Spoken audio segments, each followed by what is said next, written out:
Live from the Spill Studios, located behind a liquor store off the I-35 interchange, it's time once again for a couple of cold ones with Corey and Carla. Liquor, boy. Send up here my Baileys. That's become my new staple for doing this show. Dude, I love me some Baileys. I got to do that with you. Yep, man, you should. I caught myself one day. Somebody said, you know what? You should eat it with ice cream. And I did. I'm thinking about eating vanilla ice cream. Oh, that's good stuff. Oh, it is, man. It is. I'm thinking about tomorrow morning for breakfast pouring Baileys in my cereal. It's just so good. Not so much. Oh, you've tried that? Yeah. Really? Are you serious? What the hell made you try that? I was kind of joking, man. I haven't actually tried it. Well, I used to drink Baileys a lot back in the day. There was a time it's like 12 years ago now. I used to work for an airline. And this work for an airline? Yeah. Yeah, dude, there's a lot of stuff I've done. I used to work for an airline. I used to be a travel agent. I've had a life. So I used to work for an airline, and the great thing, it was America West Airlines. And the great thing about them at the time is you just showed your badge and you could fly anywhere they flew. You showed your badge. If there was a seat on the plane, you got it. And so I would fly all the time. But what I would do is I would go up and I would be really friendly with the people up front, and I would check on first class availability. How's first class looking? Like, they would give us these every quarter. We got 8 passes that we could use to upgrade to first class, or we could pay $20 to upgrade. But if you were really cool to the people up front, they would just go ahead and upgrade you if there was room. So I got upgraded to first class a lot. And I flew 4 out of 5 flights sitting in first class. And the whole point to sit in first class is you got a bigger seat and you got all the free booze you wanted. So I would have like 5 or 6 Baileys a flight. And they were 2-hour flights back and forth between Phoenix and Austin. And I was just downing Baileys constantly. So there was a period of time where I was just always drinking this stuff. Really? Damn. So wait a minute, I'm more amazed that you used to work for an airline. I bet you were a hot stewardess back then, man.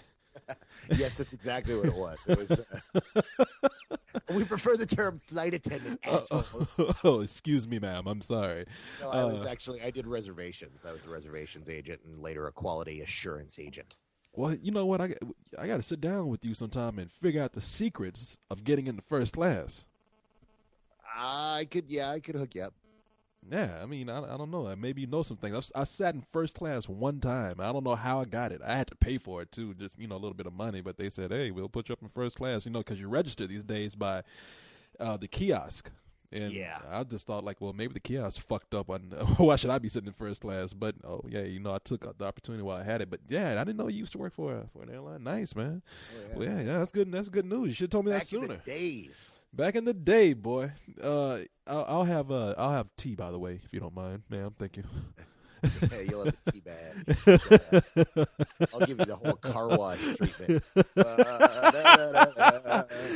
What are you talking about? My head riding under your balls? That is the fucking worst image I've had ever since we started doing this show. But anyway, and that's what you get for calling me a stewardess, jackass. I called you a hot stewardess. Now, how dare you come up here with this? That's with the bull. You get the horns, motherfucker. I was giving you a compliment, and look at the thanks I get. Let me take another sip. Really, the idea of me in a mini skirt turns you on? Is that what you're saying? If you shave that beard, yeah.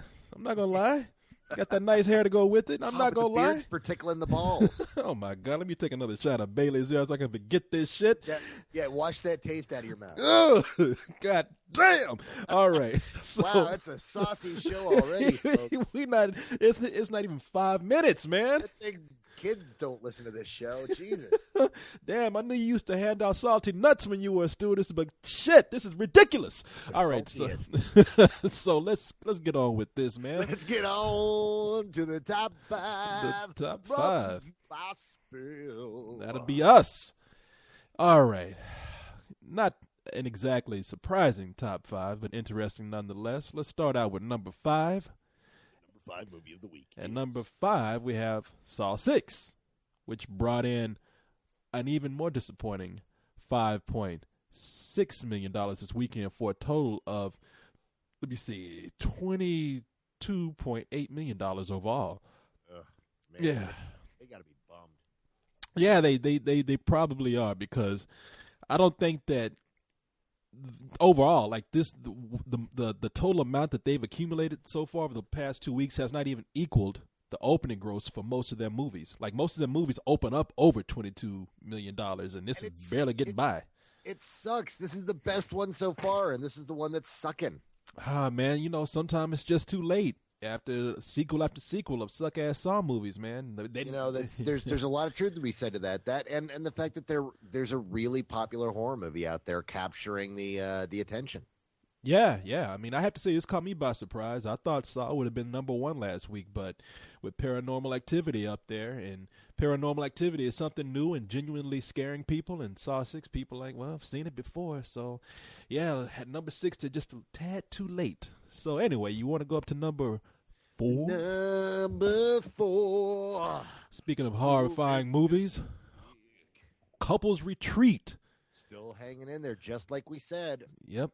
It is brought in $6.1 million this weekend with a total gross of $86.7 million. Movie cost $70 million to make, so they're doing very well. Yeah. What are you doing? Come on, we've talked about this movie like 4 weeks now.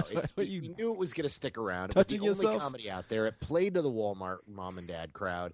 It is what it is. And we are talking about Saw being a disappointment, just to backtrack a little bit. But we also mentioned that this movie cost $11 million to make. So for those of you who think that, just because they didn't perform what they thought they would this weekend, don't think that they might not come back with a Saw 7. You said yourself that they have, eight of these planned? Eight planned, all right. They'll come back and hit the 7 and hope that, I mean, what they're probably talking about now is, what were we going to do? Paranormal Activity's kicking the crap out of us. But we'll get into that. Well, later. You know what they're talking about doing. They're talking about what everybody is doing. You know what that is, right? I don't know what you're thinking. 3D. Well, yeah. So I don't think that's the right idea for Saw, but we'll see what happens. Yeah. Anyway, 3D is the gimmick this year. Yeah. And while 3D will still be around next year, the shitty 3D that we put up with earlier this year, that everyone's like, "Oh, what are you talking about, man?" Final Destination had great 3D. Once people see Avatar, they're going to go back and they're going to look at shit like the Final Destination. They're going to go, wow, that's so shitty. What a lame use of 3D.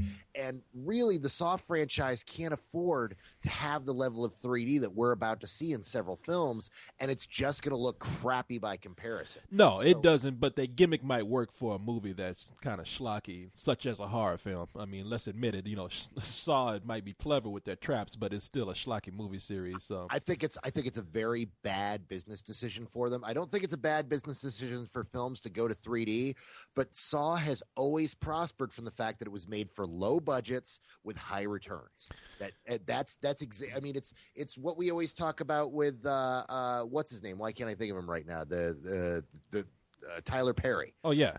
I mean, low budgets, high returns. When you know you can count on an audience. Now, this time, the audience let them down. The audience didn't show up for it. So to jump to 3D, I think that's too big a financial risk for people to go, do we really need to see a 7th Saw film?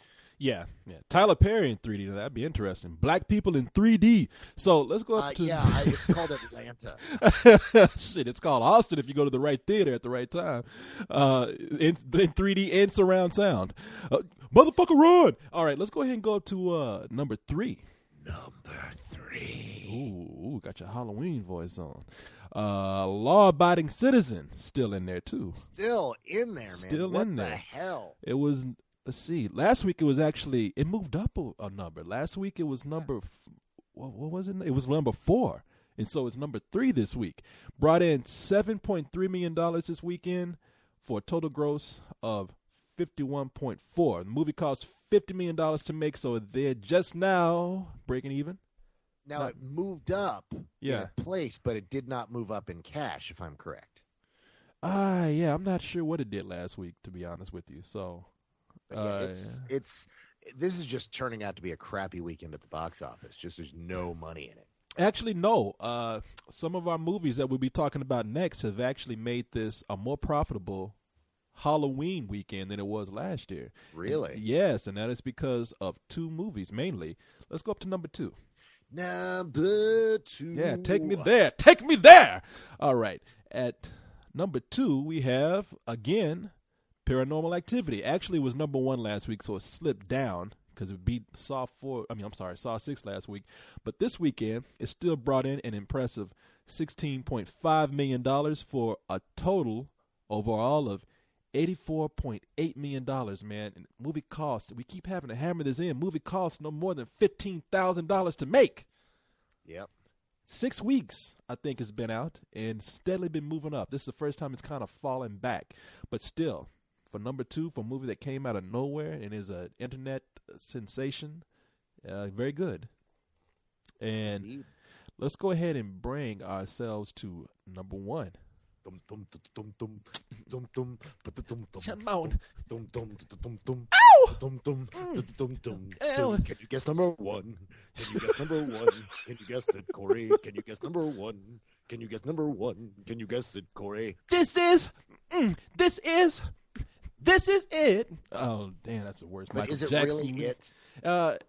You know what? With Michael Jackson not being here anymore, I'm gonna say this is pretty much it.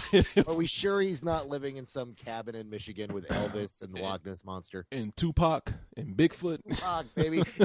He's producing Tupac's next record. Yeah, I think they're all gonna come out for a world tour. You talk about the ultimate concert: Tupac, Elvis, Michael Jackson, the Loch Ness Monster, and Bigfoot all together on the stage. But we don't get that in this movie. What we have here is a concert movie that has performed, I think it's the most successful concert movie out there besides the Hannah Montana concert or the Miley Cyrus concert. That is the most successful concert film. This is right behind it. This would be the second most successful concert. It is right behind it with a total of $32.5 million. This is the first time it's been released worldwide. So it brought in $100 million worldwide. In America, for its weekend gross, it brought in $21.3 million. So did very well. A lot of people say it's because of morbid curiosity, but a lot of people just want to see what Michael Jackson had planned for his tour. And it was good, man. I really enjoyed this movie. I wish you could have seen it. Are you a Michael Jackson fan? Yeah, I'm a fan, but I'm not a fan. You know, I didn't feel pressured to see this. This is one of those things that concert films just really don't do it for me. So I figured I would check it out without the hype. And I knew that the press screening was just going to be a bunch of guys running home to try to write the world premiere first review. And I didn't want to get caught up in that. So I was just like, you know what? I'm going to stay home and chill, and I'll catch it later after I hear what everybody thinks. And all the reviews I heard said exactly what I thought it was going to be. Yeah. If you look at our review, people, I'm going to put up the audio review for it pretty soon. And yeah, it really does Michael Jackson and his fans justice. I mean, it's not something that they're trying to show you like the dark side of Michael Jackson. They're not trying to show you as him being an old guy who couldn't dance anymore.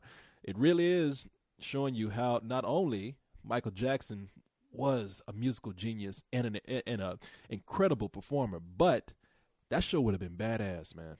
It really makes you feel like, wow, I'm sad just because, well, I'm sad because he's dead, but also it would have been great to see what this show would have been like. So yeah, it was good. It was really good, man. I like concert movies, so this was a real special treat for me.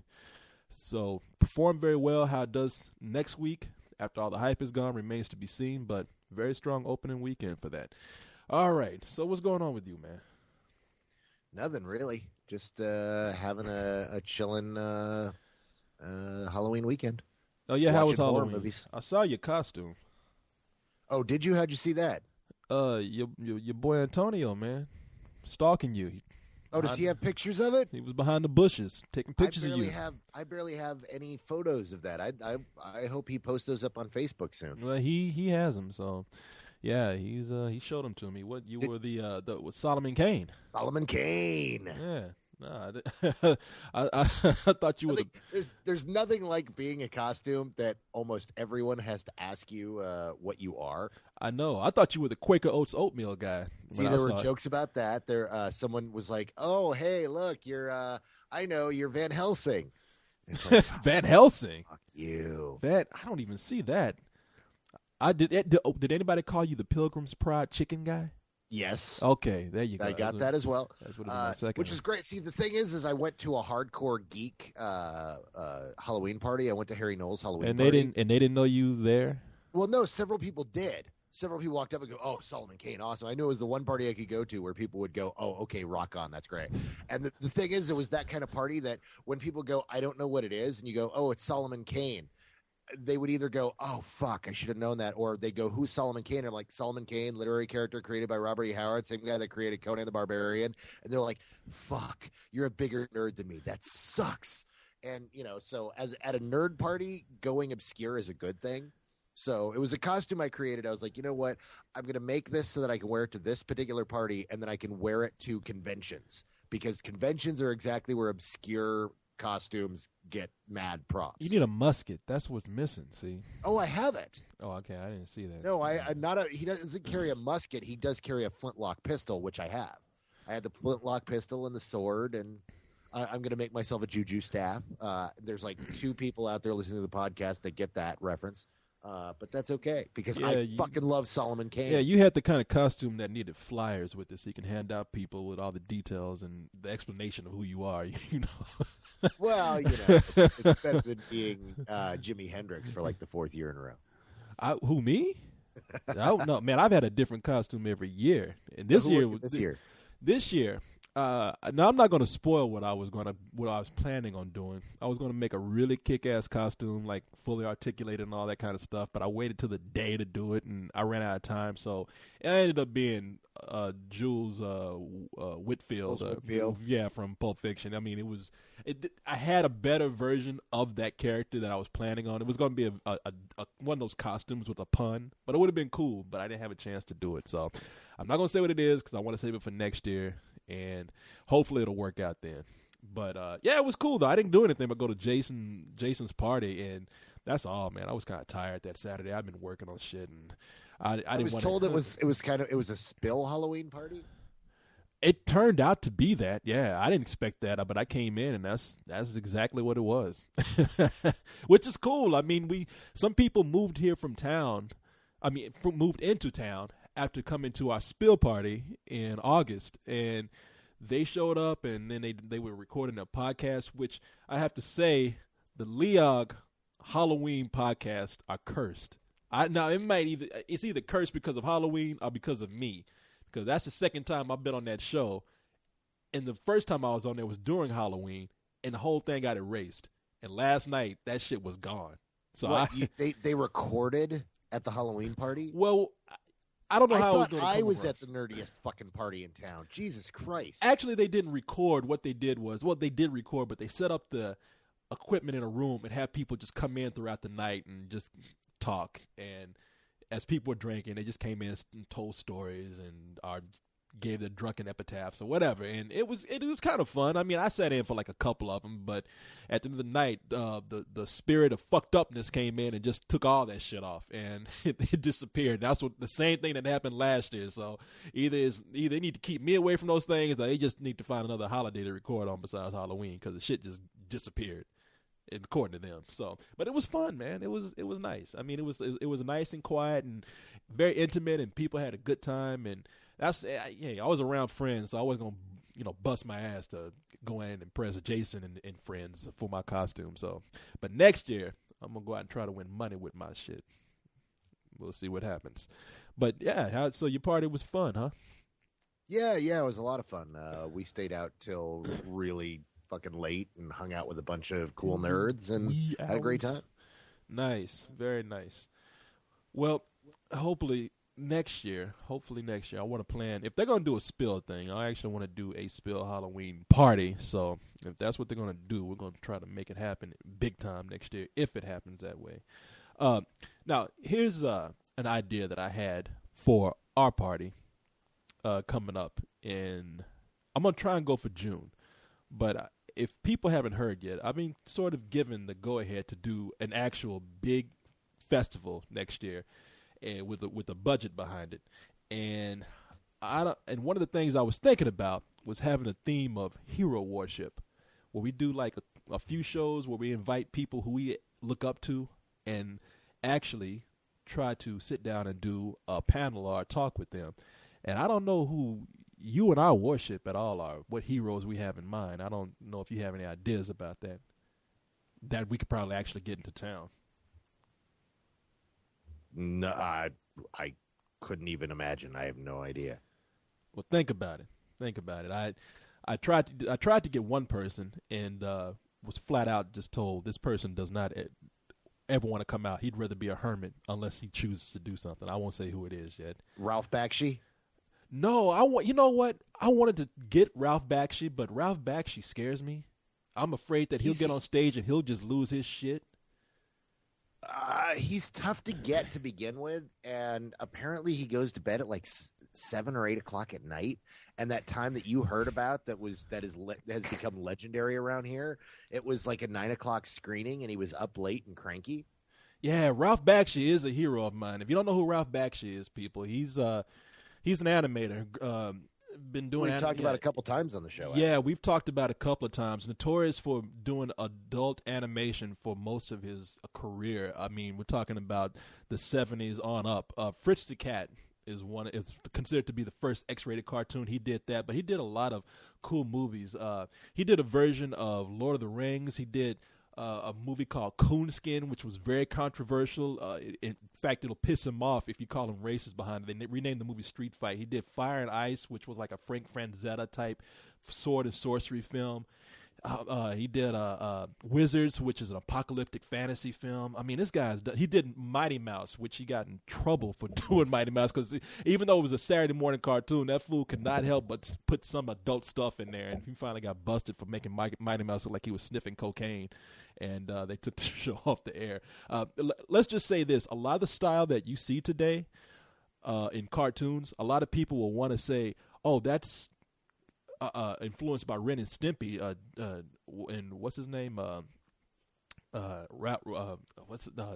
I don't know. All I know is that he Faluski. hates your animation.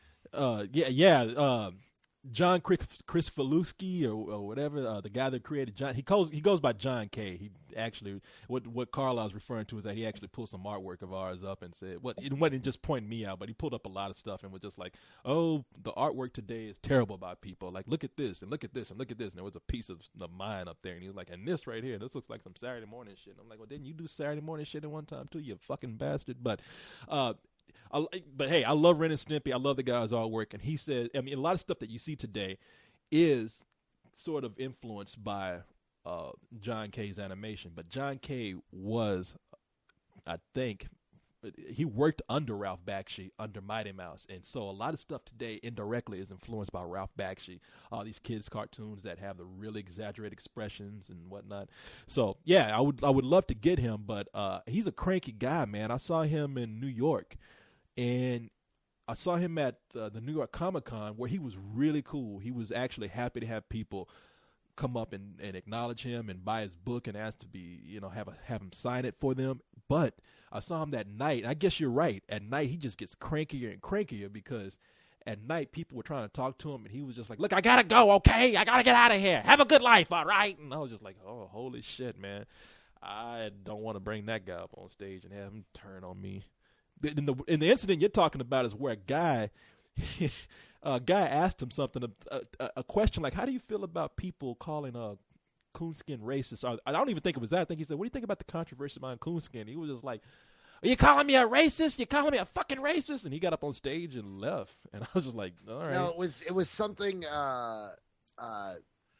what it was even more bizarre than that. It was, I think it was Lars who was up on stage with him, one of the local programmers, great guy. And he's like, what do you have to say about the context of this film? And Bakshi said, what do you mean context? He's like, well, the context of the times and what your film. What do you mean context? What are you trying to say to me? And Lars is literally just dumbfounded because he's like, what? I'm asking a regular fucking question here. What the fuck is the problem? But Bakshi started losing his shit, and apparently I think he got up and walked off stage. I wasn't there. I've heard it recreated by somebody who does impressions really well, and it's fucking hilarious. You know what? I should try to get him on the show one night just to do a recreation of that night, just for you.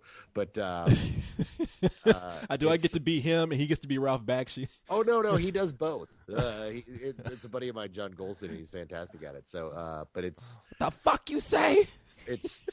Apparently it's one of those sore spots when you bring it up. People just get that, if they were there, they get that look on their face like, oh, That was not a good thing. Yeah, So, no, he is truly one of my heroes. I but mean, who did you ask that said no? you know what? You're allowed to bring it up. I'll If I'll tell you later, and then we'll bring it up then because I don't want to say anything just yet. But yeah, it's somebody, and it was somebody who was just here too. So I mean, this is somebody who chooses to go to what they want to go to, especially if they have a movie out and they just said flat out, unless I'm choosing to go there, there's no way. And the secretary told me like, don't even. And they were the secretary for the agency that this person was working in was really cool. She was just like, look, Corey, I might as well just save you some trouble right now, and I'm sorry that this has to happen, but yeah, he said he doesn't even want this stuff, these kind of invitations forwarded to him, because he's just not going to answer them. I mean, he just wants to be a hermit these days, and I was just like, well, you okay. gotta, you know what, you gotta respect that. Yeah, no, I wasn't mad about it. I just said, and I even said, well, look, we're willing to pay, and she was just like, yeah, it's not gonna. That doesn't make any difference. Well, I know people who really dislike doing a lot of these things, and especially it's so hard. I talk about it every year. There's a great convention I go up to called Convergence, which is a very different experience from other conventions, but people don't know that. It's hard. It's a hard thing to pitch because they're very different. They don't pay the.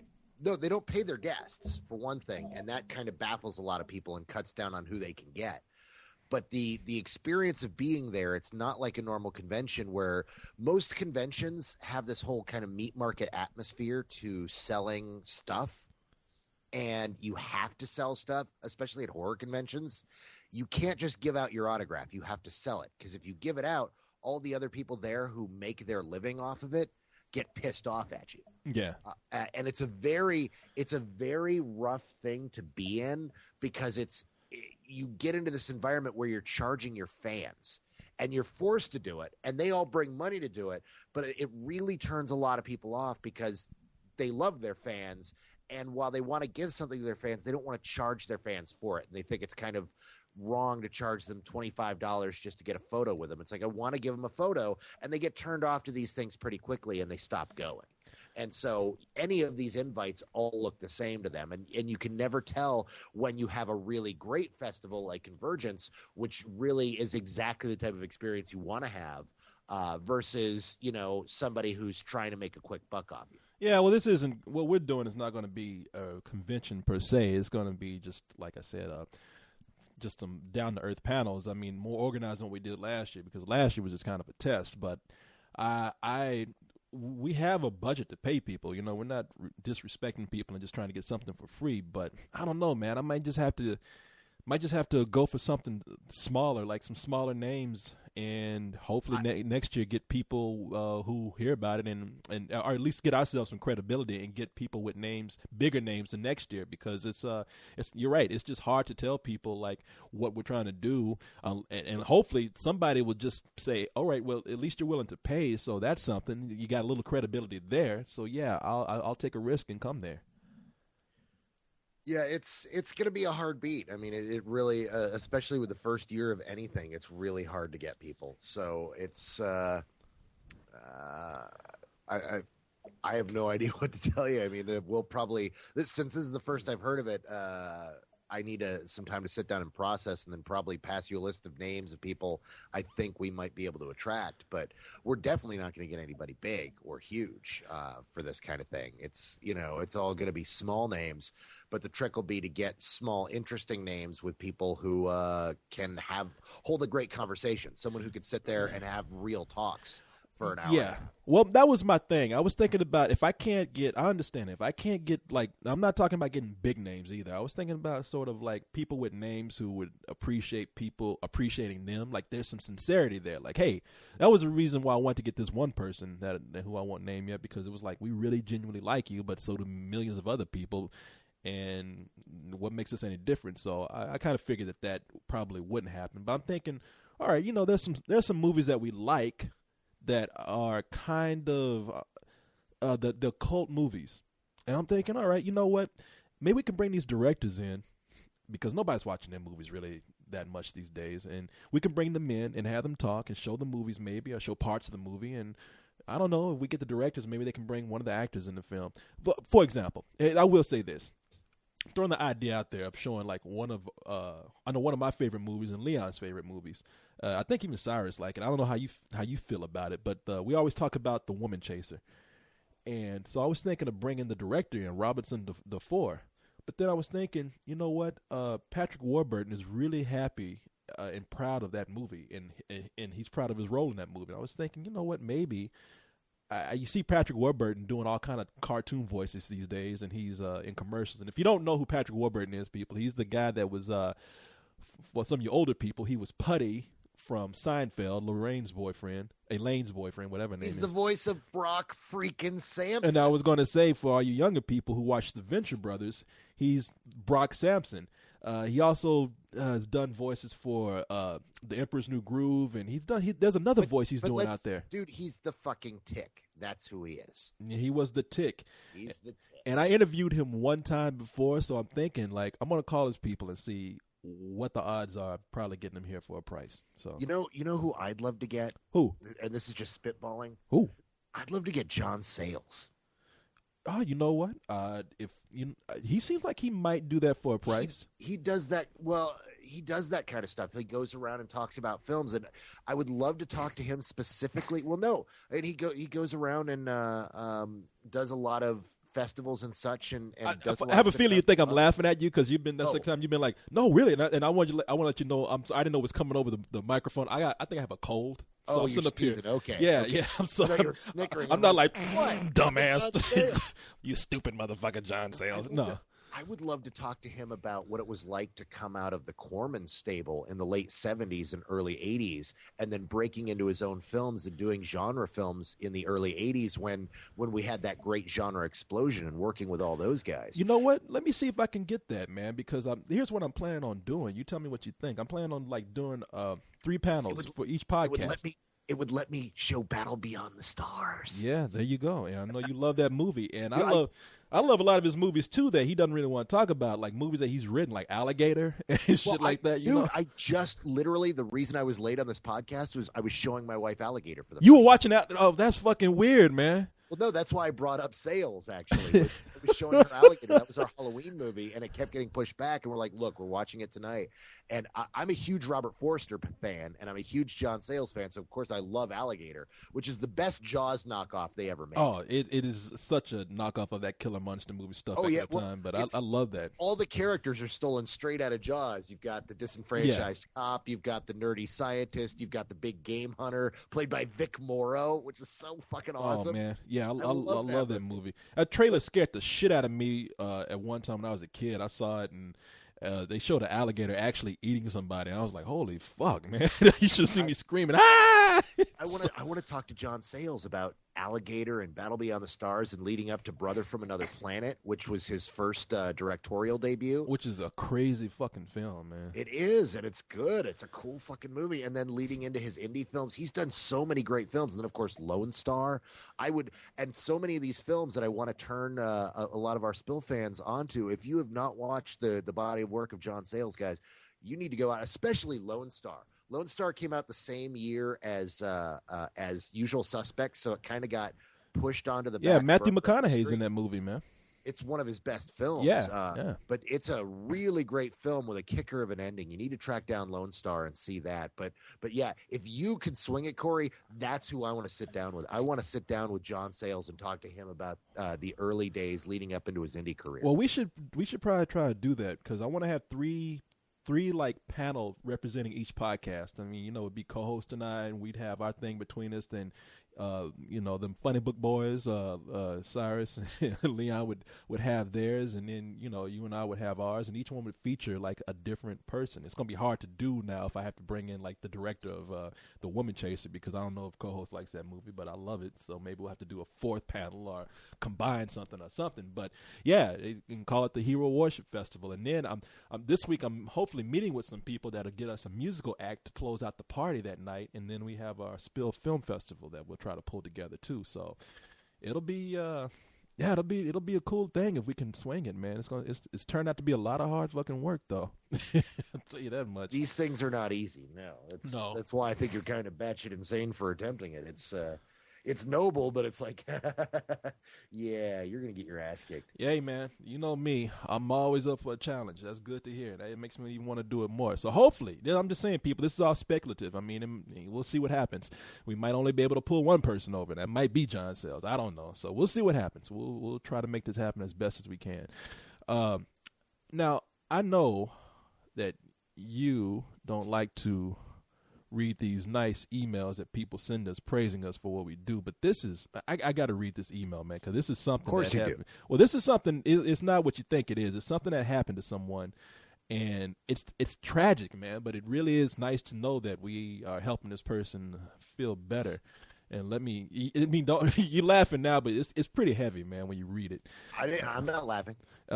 It's let's see, and the circumstances in this email are insane, and I'm really amazed that this person, after they went through this, was able to even have somebody write to us and tell us about the ordeal and that we can actually help out, even if it's just listening to what we do. All right, so it says this is from TC, and this is TC is the member. TC's girlfriend is actually writing this because TC couldn't, and this email would explain why. It says, Corey and the Spill Crew, I don't know if you remember me, but we met at Comic-Con. My name is Sierra. My boyfriend TC and I came to the bar for the Spill party. TC was the tall, skinny guy with glasses, and me, well, I joked with you about your tattoos. And at this point, I'm just like, I remember you, goddammit. But then we get into like this second part here, which says, I'm writing to tell you about something that happened to TC, and he will not be able to personally visit Spill for a while and post artwork. 2 Mondays ago, TC was heading to his truck in West Hollywood. He found a guy attempting to steal the truck. He ran to the guy, fought him, and stopped him, but the guy pulled a gun. TC tried to get away. As he sped off, he was shot in the head. He was found almost immediately by EMTs and rushed to the hospital. Surgeons were able to remove the bullet and save his life. In his rambling, he was able to somehow tell the police and EMTs what happened, allowing the cops to catch the guy that night. The doctors are incredibly amazed. TC's healing much faster than expected. He has full function of his body, speech, senses. They weren't sure he would ever recover, but he is impressing them daily. I and friends have started calling him Wolverine. Though hospitalized and doing well, as of now, he has lost over half his eyesight because of this, and he can no longer draw, the very thing he lived to do. I want to let you all know that TC loves Spill.com, and we've been playing your podcast in the hospital room to keep his spirits up. You guys all mean a lot to him. TC has mentioned that you and the others pretty much have the same views as he does, so we're not asking for prayers or anything, simply for your thoughts. Some good strength, or, as TC says jokingly, nerd strength out into the universe. Thank you all for what you do, your podcast, your reviews, your whole site is helping in ways that you can't imagine. When we are able to, TC and I are going to visit Austin and buy all you guys the nicest dinner as a way of thanking you for all you do. I will keep you posted as TC improves. Thank you again, and that is from Sierra. And I was shaking when I first read this because I do remember this guy, and when they mentioned that he got shot, I was expecting the worst. I mean, I've never read an email where I was so panicked, and I was just sitting here like just dreading every word that I was reading. And I am so happy to hear that this guy's doing well. And it flatters me to know that even though we're not there, that he is able to get through some hard times because of what we do. So, Sierra, I'm almost tearing up by reading this. I mean, it's like, say, Sierra, please keep us posted on how he's doing. And I'm so sorry for what happened, but I am I am extremely happy to hear that he is doing well and recovering well.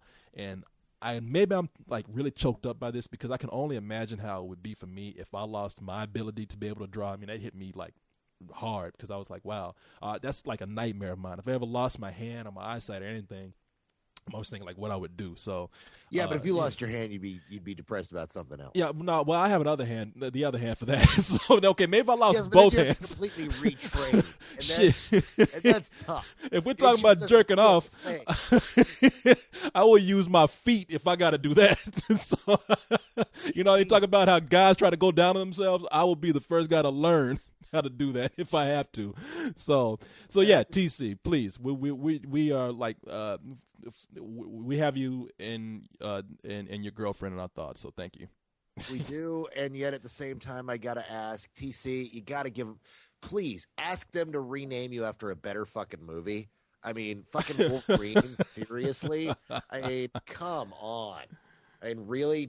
Was it an amnesia bullet? Because apparently you lost some eyesight, not some brain matter. So let's find a better. Let's call him the $6 million man or something like that. Yeah, let's rebuild him, make him faster, stronger. Like I hope you come out able to draw, and every time you draw, you hear that sound effect. We can rebuild him. We can make him better, stronger, nerdier. First bionic nerd. Yeah, I think his eyesight might come back.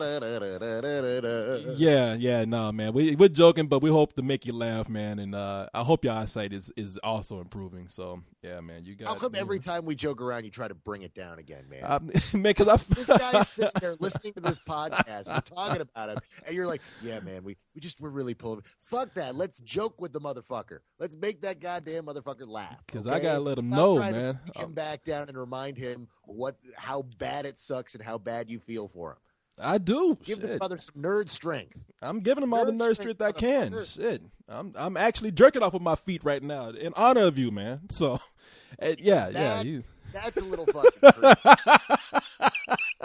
crazy. I've got to see your balls around with the balls of your feet. It's kind of like no, I don't need that image, and now everyone else has it too. Good. I'm glad for that image you gave me at the beginning. I'm drinking Bailey's like crazy, and I still can't get that shit out of my head. Bailey's and I'm giving you the car wash treatment. Is that the image you're talking about? Jesus Christ! After hearing that, I wish somebody would shoot me in my fucking head, make me forget that shit. But stop it! God damn you! Feel that against your forehead, Corey? Yeah, you like that shit. I'm tuning you out. That's what we call a Hummer. Fuck off, man. Hey, let's see what we got here for email. I think it's about that time, man. It's about that time to head over to Twitter and check out what is being tweeted. Go on with your bad tweeting self then. What you got? I am. I'm looking. Hit me up. There's a lot of good stuff tonight. The thing is everybody's been tweeting. And what's weird is I get questions all week, and I keep trying to tell people and tweet back to them, look, when I call for questions, send me questions. Man, there's no use in trying to fight that. They're not going to listen. I'm the same way with emails here. They're not going to listen. You don't get them. You open the floodgate, man. I'm aware of that, but you know what? I got to hook up my buddy Santos this week because, as I said, our loyalty and our friendship can be bought, and Santos bought me a badass book this week and sent it to me via the wish list. What book was that? He bought me the Dictionary of Imaginary Places, which is this badass 800 some odd page book about all the imaginary places ever created in literature. It's crazy fucking awesome. Dragon infested imaginary worlds and shit. There you go. Oh, it's got maps of Wonderland, and it's got it's stuff from all. It's not just like the sword and sorcery fantasy. I thought you weren't a Michael Jackson fan. You getting maps of Wonderland Ranch and shit? What's wrong with you? That's Neverland Ranch, oh, asshole. Excuse me. I'm sorry. And Neverland Ranch isn't imaginary. It's a horrific real place where children were. Now we're going to get letters. All right. No, but Santos hooked me up. So Santos gets his question answered first. Okay. And that question is, what is your favorite movie gunfight? Oh, go ahead, man. I can tell you one of mine, but you go ahead. I got two. My favorite gunfight, per se, actual honest-to-God gunfight. You're going to name the one I'm thinking about, too. No, this might be different. Boondock Saints. Okay. There's a great scene in which Willem Dafoe is walking through the crime scene and is recreating this gunfight. And it's done in slow motion while he's going through and pointing out what's happening where.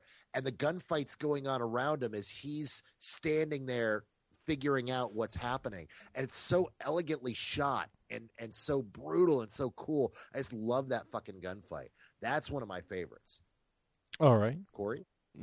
No, you said you had two. Yeah, but I figured, okay, well, I figured I'd let you go. And then if mine wasn't yours, then I'd let, I'd follow mine up. What's yours? Equilibrium. Gun Fu. Yeah, Gun Fu, Equilibrium. Cool. Where it's a Christian Bale movie, and it was got kind of cheated, man. It was a movie that built up hype, and they just didn't have the confidence to release it wide, and it dealt with people who not only used guns to fire bullets, but they actually fought with them too, like guns, like almost like swords. And there's a cool ass fight with Christian Bale and I forgot that black dude's name, real handsome guy. But excuse me, Ejai Ford Chiwetel. No, he wasn't. No, he wasn't in it. No, it was the guy was in Chicago. Wait, was it Taye Diggs? Taye Diggs, yeah. That's right. Taye Diggs was in that one. Taye Diggs and I haven't seen that film since it came out, man. That was a cool flick. No, it was a cool ass movie, and at the end of the movie, he's also fighting I forgot the Irish guy's name. I think his name is Angus McFadden. He's like the big villain in the movie. And they doing all this sword play with guns and firing at each other, and I was like, wow, I've never seen this before. That's a pretty unique fight scene, and that's one of my favorite gun fights. Literally a gun fight, with them slapping each other with guns. So that's it. That's the only one I can really think of that's original. So what was your other one? Well, of course, there's the pat answer. There's the one that, this just came to mind. If we didn't talk about it, people would, freak out. The good, the bad, and the ugly. The final stare down sequence at the end is fucking incredible. Yeah, I had that in the back of my mind, and you're right. I was thinking like, everybody knows that one. That's just a given. So, but yes, I agree with you. My other favorite is from the Magnificent Seven. At the beginning of the film, there's a Native American who's dead, and the whites in town won't let him be buried in Boot Hill. And so the morgue owner pays Yul Brynner to drive the morgue wagon up to bury the engine, as they call him. And so what ends up happening is, and now I'm blanking on his name, Steve. Why am I blanking on his name? Bullet. Steve McQueen. Oh, Steve McQueen. Yeah. Steve McQueen rides shotgun. So it's Yul Brynner and Steve McQueen literally riding up, and Steve McQueen's riding shotgun with a shotgun, taking shots at guys who are popping out and trying to shoot them to prevent them from burying a Native American in Boot Hill. And it's just such a cool fight sequence, as there's this great back and forth banter between these two guys who have never met, who are kind of fighting together to get up this hill. And it's just a really great sequence. It's at the beginning of the film. If you've never seen The Magnificent Seven, you must. It's one of the best remakes of all time. It's a remake of Akira Kurosawa's Magnificent Seven. Yeah. And it's such a great Western. And that sequence in particular is one of my favorites. Yeah, no, I love The Magnificent Seven. I remember that too. I'm going to give another stock answer real quick while I'm thinking about it. A lot of people would say this too, so it's nothing that probably no one is thinking right now. But it's Heat. What's Heat a remake of?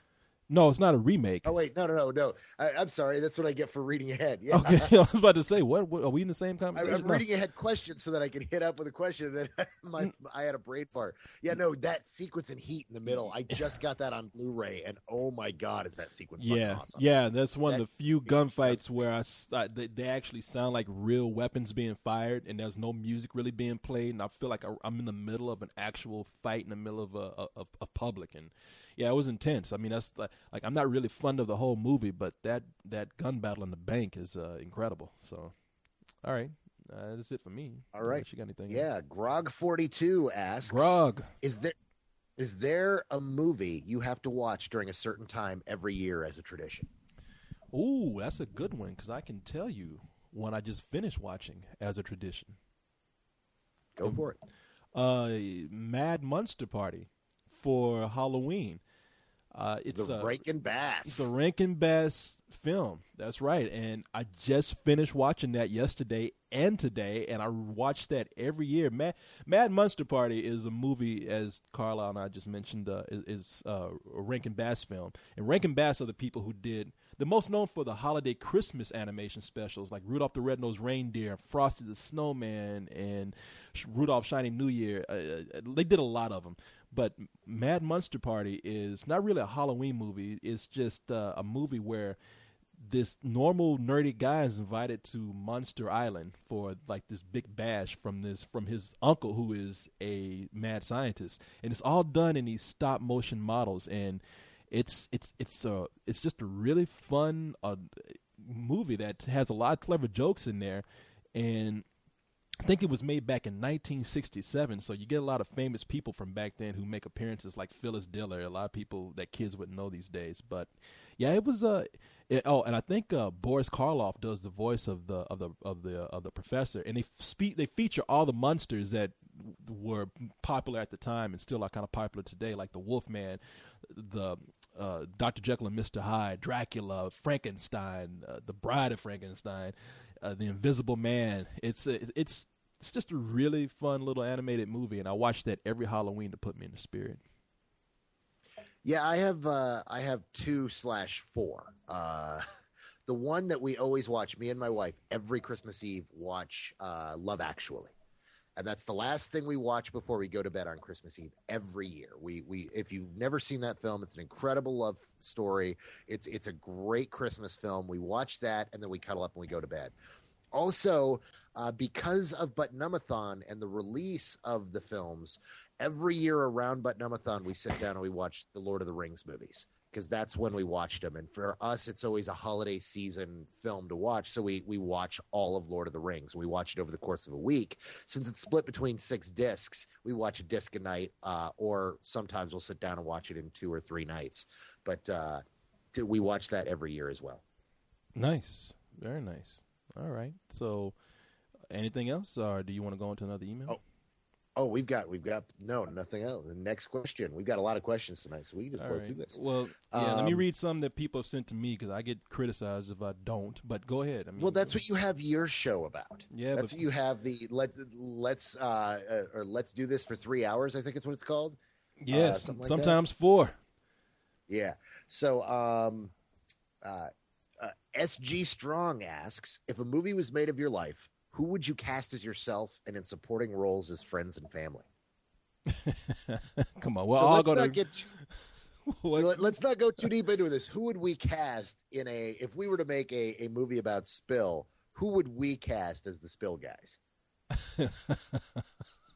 Okay, I guess we have to pick people currently today, and I don't know, man. I'll let you cast that, because I have no idea. Now, keep in mind that you always have to go prettier than real life. So don't think that these are the people we would pick that we're like, oh, this guy looks just like me. No, this is the person, like the Hollywood imagined reality and the super slick reality. I would cast Ryan Reynolds as myself. Okay. Well, he has that snarky asshole thing that gets under your skin, but at the same time is also kind of funny, and that's kind of what I go for. I like how you just summed yourself up as like, hey, this is me. Well, that's kind of what I go for. I mean, the snarky asshole, you get to know him, and it turns out he's actually a nice guy, but on the outside, he looks kind of like a dick. I think that pretty much nails me. Yeah, well, you got to have that, right? I'm messing with you, man. I'm messing with you. Like, that's a hard thing to do, because I don't know, because people have done this on the site before, and whenever I've seen it, I've been like, okay, I agree with that. There's what show is it? Is it one of the CSI movies, or one of those cop shows where they do all the forensics that would never work in real life, but on that show they totally make it seem plausible? There's some black dude that's in one of those shows. Oh, you're talking about CSI. Oh, there you go, CSI. Like I said, I don't watch these shows. What's his name? Yeah, no, I know who you're talking about. Let me see if I can get his name real quick. Yeah, that guy. Because I know who you're talking about. Because he would make a good Corey. He's likable. He's good looking. And yet he's more good looking than you are. I know, that's why I got to kill him. Yeah, Gary Dordan. Yeah, he's way better looking than you are. Never knew that guy's name, but that's his name. Yeah, he doesn't do a lot of movies. Although he is he does Detective Crispin Allen in Batman Gotham Knight, the video game. Oh, really? Yeah. Oh, okay, that's interesting. Have you played that game? No, I rarely get a chance to play any games at all. I hear it's pretty good. So if you ever get a chance, um, You know, I'd cast. You know who I'd love to cast for Leon? Chi McBride. Chi McBride. Which one is Chi McBride? Oh God, you know Chi McBride. I know the name. Yeah, that's what I know. I mean, remember, you know what you'll remember him as? He's the dad from Roll Bounce. Dude, we all loved Roll Bounce. No, and I love that guy. I know exactly who you're talking about. See, I knew you'd get that reference too. I knew that you'd see that of all his films. Hey, shit, I know who that is. I'm just laughing at that's who you want to pick as Leon, but oddly enough, I can see that, man. That's a good choice. And he's got the personality, and he can pull it off, and he's just instantly likable, just like Leon. Because Leon's literally the most likable guy in the world. That's the thing about Leon, is once you meet, everybody loves Leon. Yeah. The rest of us, we're all dicks. Leon's the nice guy that kind of, keeps the glue together. Yeah, and I'm making fun of you about being that being that asshole guy, but it was, last night at the party, Leon was like, he says, I don't know how many times I have to introduce you to people, and when you walk away, I have to say, you have to forgive my best friend here. He's an asshole sometimes. So, like, hey, I'm sorry, I had no idea, but you know who I would cast as Cyrus? Who? I can't remember the guy's name. He was actually doing a lot of work a long time ago. I only remember him as the villain, the sidekick villain who got his hand cut off in Blade. Oh, Donald Logue. Yes. Donald Logue's great. Yeah, I'm a big fan of Donald Logue. Yeah, he is great. I can see Cyrus being played by that guy. Right on. Yeah, no, he's pretty cool. So there. Now we finally answered that question. We never have to answer that question again. Well, what about co-host? You know who the studios would make co-host? Who? John Leguizamo. Either John Leguizamo or Cheech Marin. No, not Cheech Marin. Cheech Marin's too subtle. Okay, John Leguizamo, huh? John Leguizamo. I could take that. I could see that. I could definitely see that. All right, so we got that then. Okay, go ahead and read one of yours. All right, and this is from Skelling Jack 154, who we had to read his because he's been writing for weeks, and he's like, "You never read my email." No, we don't read your. See, I hate that people bitch about us not reading it. Do you realize I put out a tweet just an hour ago saying, "Hey, we're about to record. Send your tweets," and I got 30 questions. And they're still coming in. And I said, send them in within the next 45 minutes. They're still trickling in. Well, why am I still getting fucking, 50-something emails? I guess people don't know that they're going to you. But anyway, hey, because look, people aren't listening. Yeah. They just want to be heard. And they're going to write anyway. Like I said, they're going to write me anyway. And I'll answer. I don't have a problem. I want to read people's questions. I don't have a problem with you bitching about not having your question answered. And you put in the work to get it read. And sometimes people write the same question over and over every week trying to get it answered. The reason why I like Twitter questions is it cuts out all the preamble because you don't have the room to write the epic essay before you get to the question who do you want to see as a Batman villain? And that is true. I think you hit on something a fine point right there, because some people, they write a fucking novel before they get to the point. Yeah, and this way I can glance through and find a really good question that I know that we can answer, but go ahead and read Skelling Jack's question, and we can jump back in. Okay. It says, with Toy Story 1 and 2 recently been re-released in 3D, along with the upcoming Transformers 1 and 2 and Beauty and the Beast. I didn't know they were doing Beauty and the Beast in 3D. Okay. What are some movies that you would like to see be re-released in 3D? I don't know if I want to see any movies be re-released in 3D. And I'm not trying to dodge the question. No, absolutely not. Yeah. I don't like the idea of now 3D animation is a little different because it's much easier to do. I do not want to see great films re-released in 3D. 3D is a gimmick. It's a great gimmick, but it's a gimmick. It's a new way of shooting. See, we went through this back in the 80s, and a lot of you don't remember this, but let me just take you back if you are old enough to remember. Friday the 13th 3D. No. I'm not talking about 3D. What we went through in the 80s, remember when they learned how to colorize movies and they started colorizing black and white films? Yeah. Remember what it was like to see Casablanca colorized? No, because I didn't watch it. Well, but you saw some movies colorized. and it was Yeah. terrible. Yeah, It was terrible. People were like, no, we're re-releasing it, and people watch it in color, and it looked so bad because they weren't shot that way, and it lost all the depth, and it lost everything that was magnificent about the way those cinematographers captured those films. These are the films of the past. 3D, when Cameron has done what he does, there is a good possibility that that is the way that Hollywood is going to move towards, and that we're going to see films that are fully immersive 3D. That may be the future. If it is, I do not want to see people try to take beautifully shot films and fuck it up by running it through a computer and trying to bring those out so we can ooh and ah at TIE fighters flying over our heads. Yeah. Not. Go ahead. Go ahead. No. It's not how you treat these older films. I do not want to see any of these films done this way. If they're going to do anything, you know what? Fine, do the Pixar movies. If you're going to pick one film, how about The Incredibles? The Incredibles in 3D would probably look pretty fucking cool. Yeah. Because that stuff is really easy to pluck out. It wasn't, and it's really easy to fix because it's all computerized. And you go in and go, well, this doesn't work. Well, hey, let's tweak this and this in the original coding. You know, I'm sure they've still got the original code sitting around so they can play around with that stuff.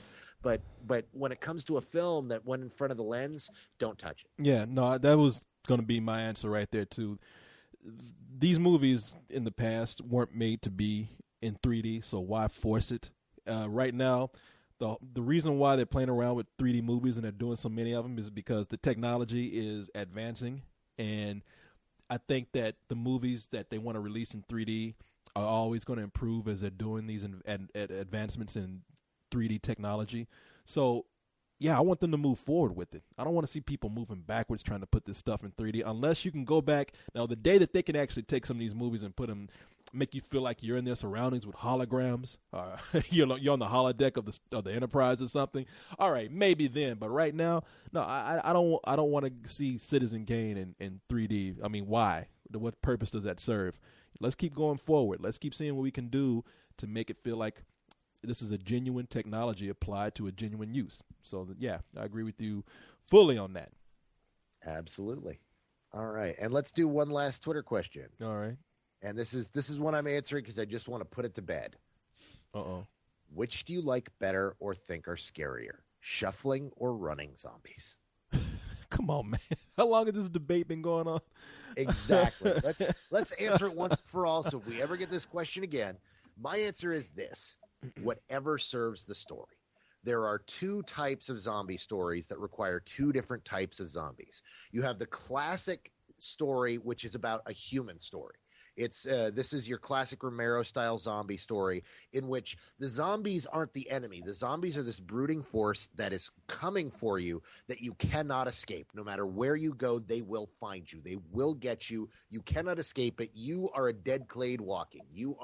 Humanity is gone, and you are the last vestiges of it, and that is it. You can only escape your fate for so long before they get you. Then there's the running zombie story, which is a virus outbreak story, which is all about instant, in-the-moment terror and responding to that right away. It's not as much a human story as it is supposed to be a scary story and a spooky story because things are jumping out at you at all times. And I think whichever serves the story you're telling is fine. I like movies with fast zombies. I like movies with slow zombies. I just like it to have a good story. So I really don't care which is better or scarier.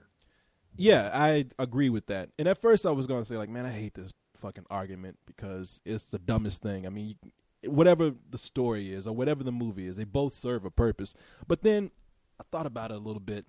And while I think that, yeah, whichever story best uses the whatever zombie you want, I actually find myself partial to the slow-moving zombies. And I'm not going to get into an argument with people about which one is better because I don't think that's the case. I just like the stories that involve the slower-moving zombies because you actually feel like there's an actual apocalypse going on, and it seems to give you more room to see people trying to survive. It doesn't seem as hectic. You see people actually being able to sit around trying to pretty much fight, not monsters or anything, but a force of nature that's just kind of creeping along. And then you finally realize, like, okay, these zombies are not fast-moving, so they're not killing people so fast. You actually find people having to live in a world and deal with this force of nature, these zombies. People are actually able to build societies and work around these zombies, and that's more appealing to me. So yeah, but just as an aside, before anybody else asks in the talkback, isn't your favorite zombie movie Dawn of the Dead? Zack Snyder's. You know what? I won't say it's my favorite because I like the original better. Do you? Yeah. I always thought you liked the new one better than the original. No. I love the remake.